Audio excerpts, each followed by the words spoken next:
dan Najeriya mai rawar kai jama'a yana rubuce-rubuce ya tafi ya je karatu a sudan saboda karambani wai kawai sai ya zo ranar da za a yi mishi abin nan me yake da suna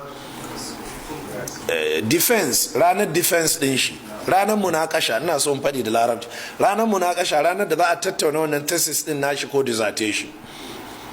sai ya zo ya tararraba wasu littafai da ya rubuta a nan Najeriya a sudan fa. Ko wani gabjeje malamin hadisi ya zo ya yi zaman shi salafi, da ya zo madadin ya kwantar da kai ya tawalu aka ce faɗa mana waye kai, ya fara shi ne wani malami ne shi a wuri kaza, yana karantar da kaza, ya yi rubuce akan kaza, ya yi kaza kenan. to shi kenan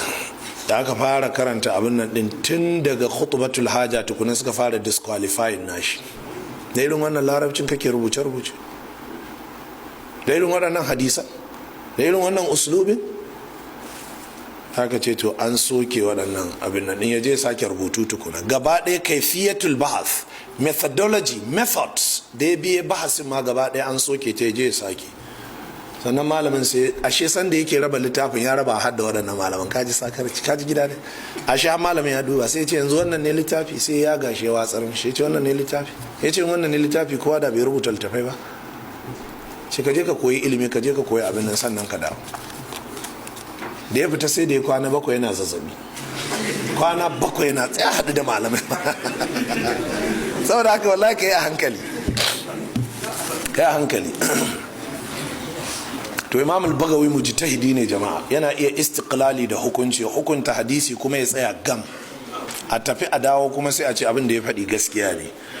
a daidai wannan wuri kuma al-imam al-bagawi za ka ji irin yadda yake da kwaɗayin kafa hujja da ingantattun hadisai, sai inda gudu ya ƙure mishi sai ya yi hujja da hadisai waɗanda suke da'ifai amma ba kafa hujja da su ba, tokarawa. Allah ya sa kun fahimta, baya son hujja da hadisi sai ya inganta, to amma in wuri ya ƙure mishi sai ya samo wani jigari haka sai ya ɗan tokara, ya sake tokara